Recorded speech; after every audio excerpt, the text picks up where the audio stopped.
नमस्कार दोस्तों, मैं डॉक्टर सोनू कुमार आज फिर से बात करूंगा मज़दूरों पर।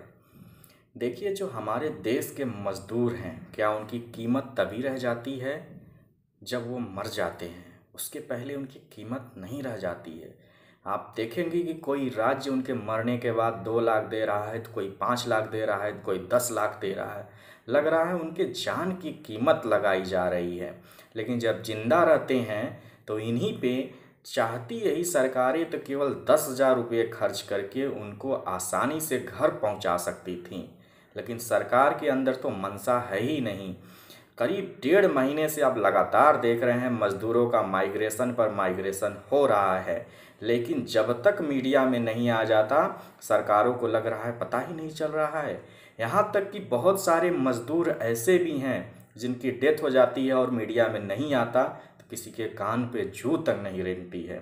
आप राम पुष्कर का सुने होंगे, जो कि नवादा में मजदूर थे। उनकी वाइफ बेगूसराय में रहती है, कॉल करके कहती है कि 1 साल का बच्चा जिंदा नहीं रहा। तो तुरंत वो निकल देते और वो फोटो जो मोबाइल लिए हुए सुनता है मजदूर, तो उसकी फ़ोटो वायरल हुई। आप देखिएगा उसके चेहरे पर, उसके चेहरे की एक एक नसें दिखाई दे रही हैं। उसी से पता चलता है इस देश में मजदूरों की क्या स्थिति है। आज क्या आपको लगता है विदेशों से फ्लाइट से वंदे भारत अभियान के द्वारा वंदे भारत फर्स्ट अभियान, वंदे भारत सेकंड अभियान चला करके लाया जा रहा है? क्या हमारे देश के मजदूरों को घर नहीं पहुंचाया जा सकता? सिर्फ 5 से 10 दिन यदि यही ट्रेनें चल जाएं तो एक एक मजदूर अपने घर पहुंच गया होगा और इतनी दिक्कतें नहीं होगी। लेकिन मैं रोज़ ये घटनाएं सुन रहा हूं और आप भी सुनते सुनते परेशान हो गए होंगे कि सरकार क्या निर्णय ले रही है। सुप्रीम कोर्ट कल कहती है कि मैं इस पे पीआईएल नहीं सुनूंगा। आप सुप्रीम कोर्ट से क्या उम्मीद कर सकते हैं? वहाँ पर कैसे मेरिटधारी लोग हैं। जो पीआईएल नहीं सुनना चाहता डायरेक्ट कहता है यदि वो ट्रेन के ट्रैक पे सो गए तो उस पर मेरा क्या लेना देना, मैं कैसे बचा सकता हूँ। आप सोचिए, क्या सुप्रीम कोर्ट ये नहीं सोच सकता था कि ट्रेन पे उन्हें मजबूर क्यों किया गया सोने के लिए? क्या उनको ज़रूरत पड़ी कि उन्हें ट्रेन के ट्रैक से जाना पड़ा?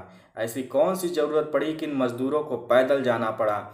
मतलब सुप्रीम कोर्ट में सहानुभूति तो है ही नहीं। हम तो पहले देखते थे कि सुप्रीम कोर्ट हम ही लोगों पे हमला कर रहा है, लेकिन सुप्रीम कोर्ट में तो ऐसी सहानुभूति नाम की कोई चीज़ नहीं है। जबकि इन्हीं के रिटायर्ड जज पहले कह चुके हैं कि हर जज के अंदर महिलाओं की तरफ सहानुभूति होनी चाहिए। तो क्या देखा आपने सहानुभूति? ऐसी आपको सहानुभूति कहीं भी दिखाई दिया? अब औरैया में एक घटना होती है, 24 मजदूर मारे जाते हैं। ट्रक से आ रहे थे बेचारे।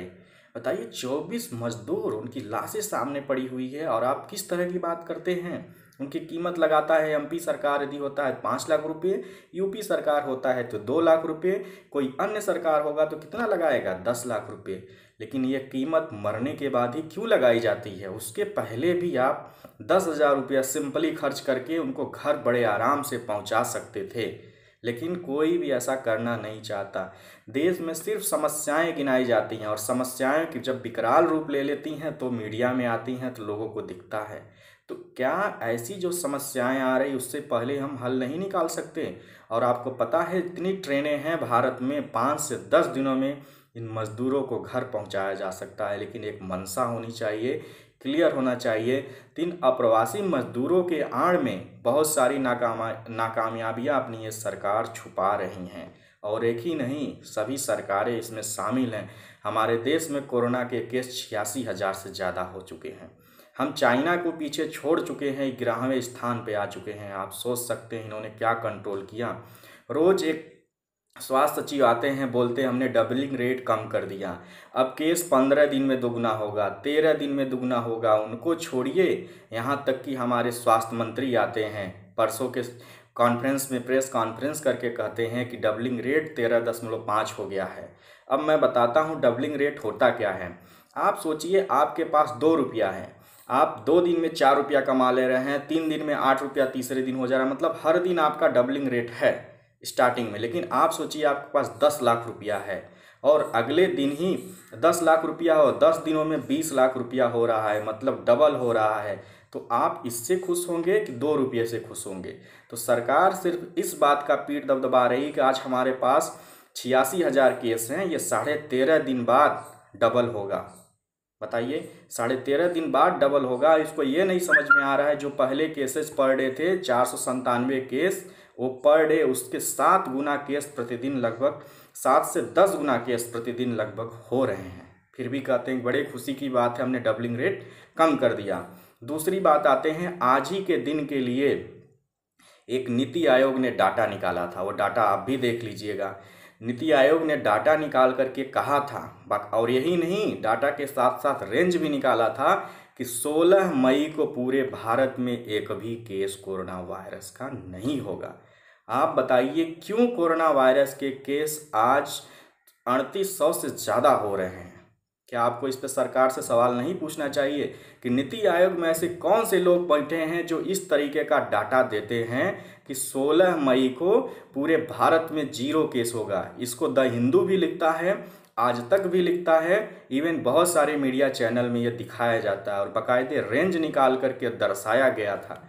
मुझे तो लग रहा है जो नीति आयोग में बैठे हुए मेरिटधारी लोग हैं वो कोई सोखा और ओझा हैं।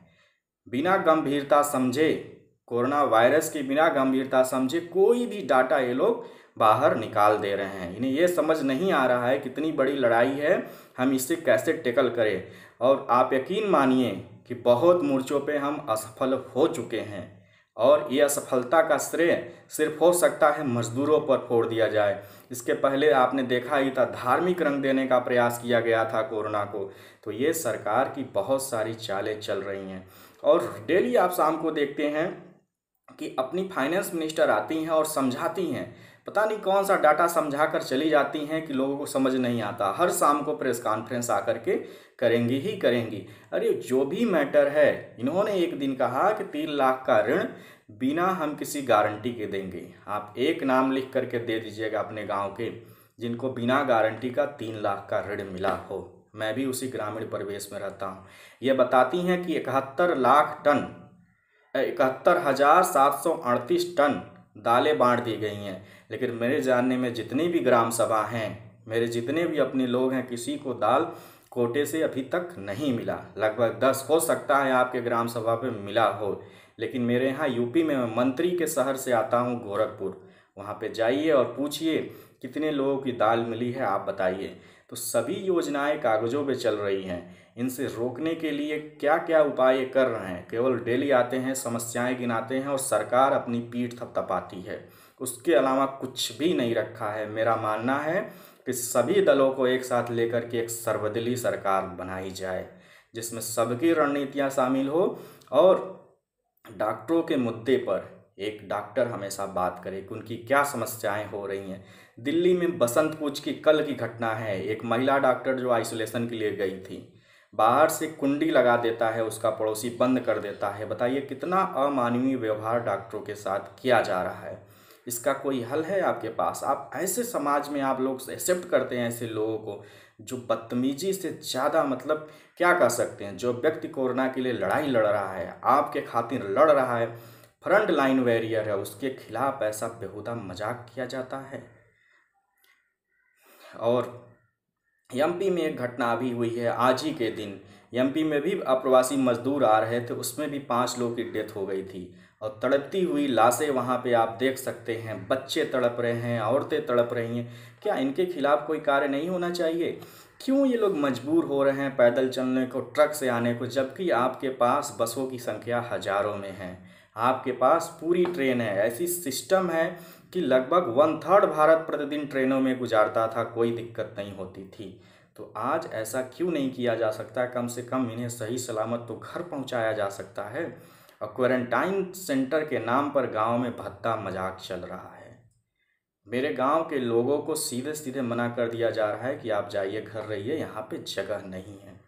ऐसे कई जगह क्वारंटाइन सेंटर की जो ग्रामीण में फैसिलिटी है, कोई व्यवस्था नहीं है। वहाँ पर आदमी धूप हो चाहे छाँव हो, परेशानी में बैठा हुआ है। ना खाने की सही से व्यवस्था है, ना उसे अपना नित्य कर्म करने की व्यवस्था है। तो ऐसी समस्याएं चल रही हैं।